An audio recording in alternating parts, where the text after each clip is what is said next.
we've mentioned the Open about 20 times already. What actually is the Open? How does it all work? And give us a full lowdown on that. Yeah, so it's, as we've discussed, it kind of changes year on year. But what they've announced for this year is that we have essentially three weekends. Yep. Starting on the 29th of February, where we will have a workout released. And that workout is released, I can't remember the exact time, but it's everyone across the world all gets it at the same time. It's normally Thursday evening US time. Yeah. So by the time we wake up, sort of 4 or 5 o'clock in the morning, or between 4 and 6 in the morning on the Friday morning, we would know what the workout is. Yeah.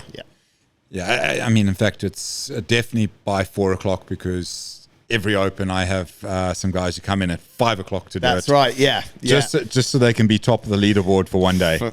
For 5 minutes. Yeah. So essentially we get that workout released, and then we have until the Monday, I think it's like 6 o'clock, yeah? Yep. To have that workout, to have completed it and submitted a time. Or a video if you're not in an affiliated gym. Let's just stick on that point quickly. You can do these workouts anywhere. You can submit your scores to a leaderboard. If you wanted to put your name on that leaderboard that you just alluded to there, games.crossfit.com, you pay $10? Oh, I think it might... Maybe 20. I think it's 20. $20. You can either have your score verified by doing it at an affiliate or by submitting your video. Your score will then go on to a global leaderboard, which can then be filtered within half an inch of your life. You can go the only gray-haired Zimbabwean male that wears chef's shoes for podcasts. However you want to. But it's quite cool, isn't it? You can go as per your home country region. You can go as per your participating region, I think. So you can go nationality. Yeah, mate. You can even filter it however you want. You can even set it up with your own hashtag where you and a group of mates. Oh, no way. Yeah, I'm pretty sure they had that last year. It is literally, and they do it, something that they started last year. And if you've been doing this long enough and have a record of stuff, they break your participation down to literally almost anything you want to see. Right. Like where you fit across the world, where you fit your region. We could create our own category then, the never were's. Yeah, exactly. Never has been. Never has been. Well, I think you are a level up on me. But yeah, it is, they give you all kind of metrics to work on. And to that point, it does get a little bit confusing for some people, because some years you get on there and you might have come 500th in your region. Right. And then the next year you only come 750th.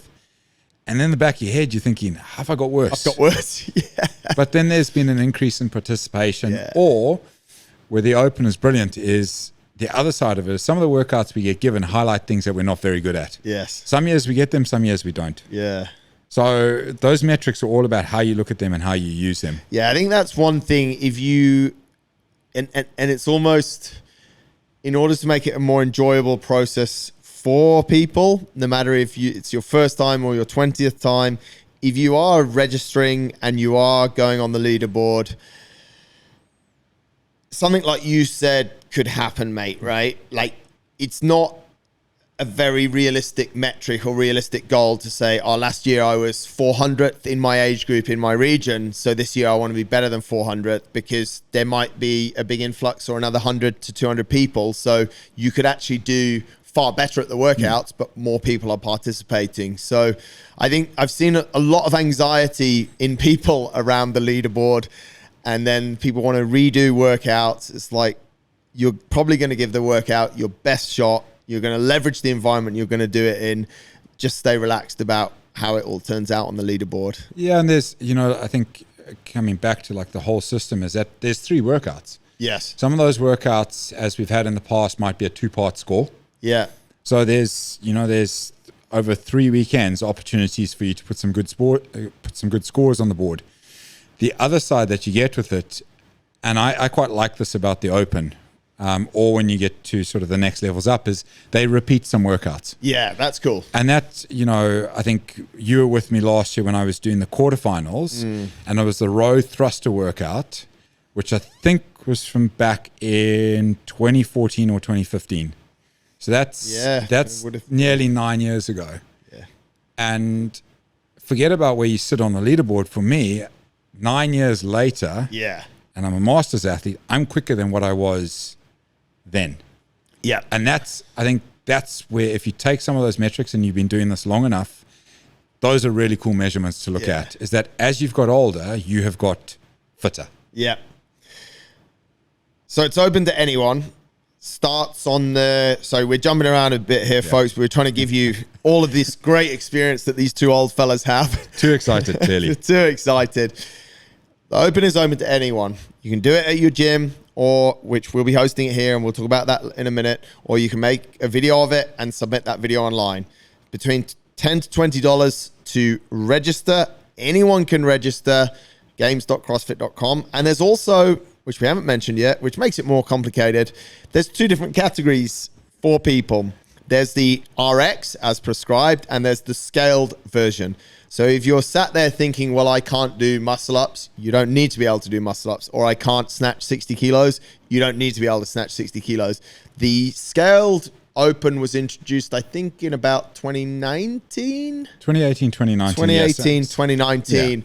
Which allows everyone to participate. It wouldn't be a 24-inch box. It might be a 20-inch box. It really, there is no one that can't do it. Yeah, 100%. I mean, this time across the year on social media, you'll see loads of videos of people who, if you saw them walking down the street, you wouldn't think they would be getting involved in stuff like this. Yeah. But they have for this exact reason. Yeah. Because it is designed to be inclusive, and they do that really well, actually.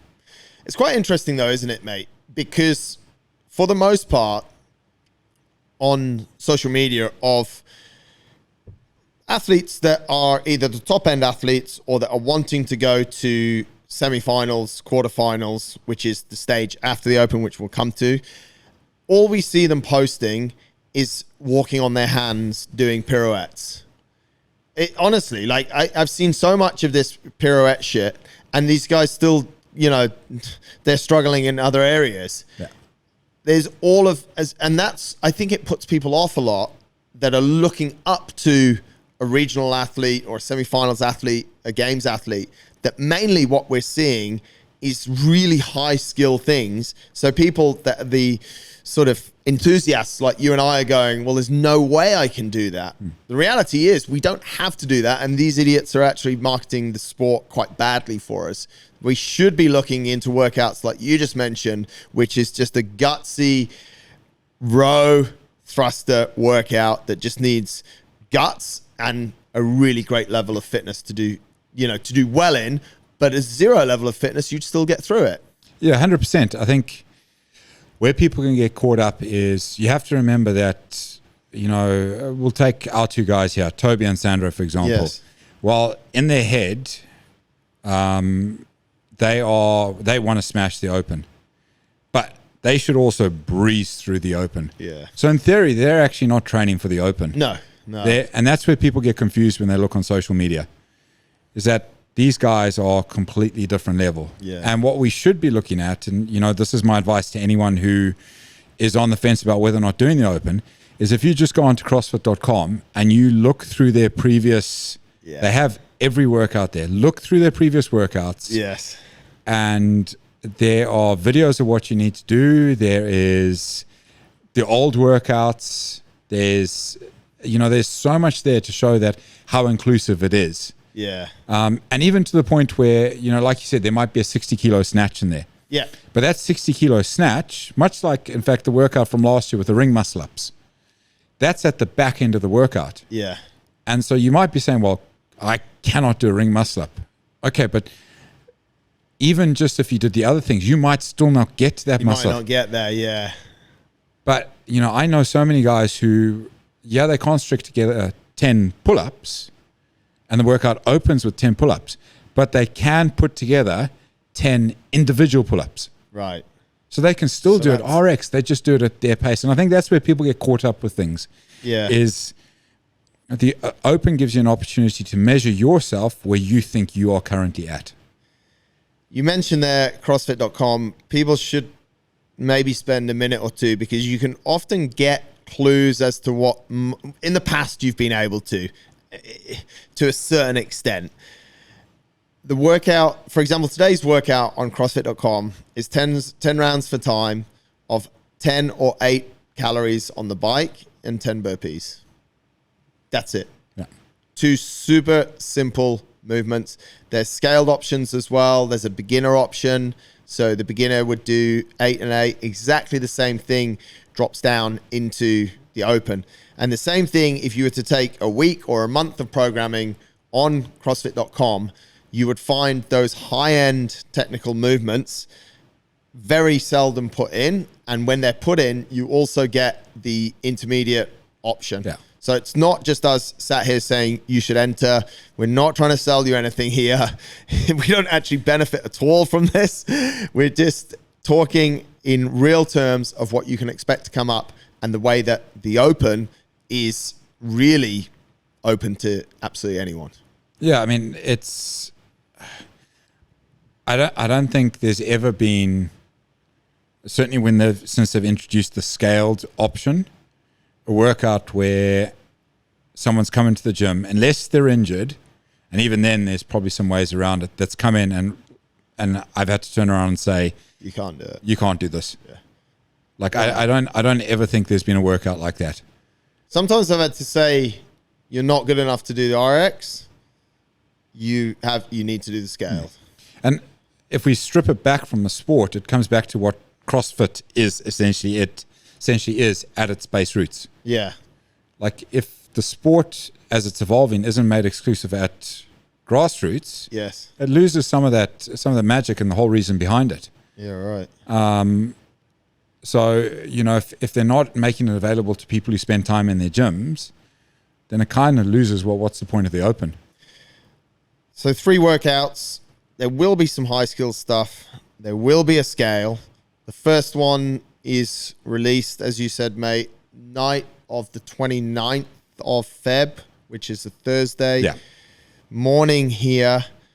There's one a week. So then we go to the next one is the 7th of March, then the 14th of March. So 3 weeks. They have a window of 4 to 5 days to complete that workout.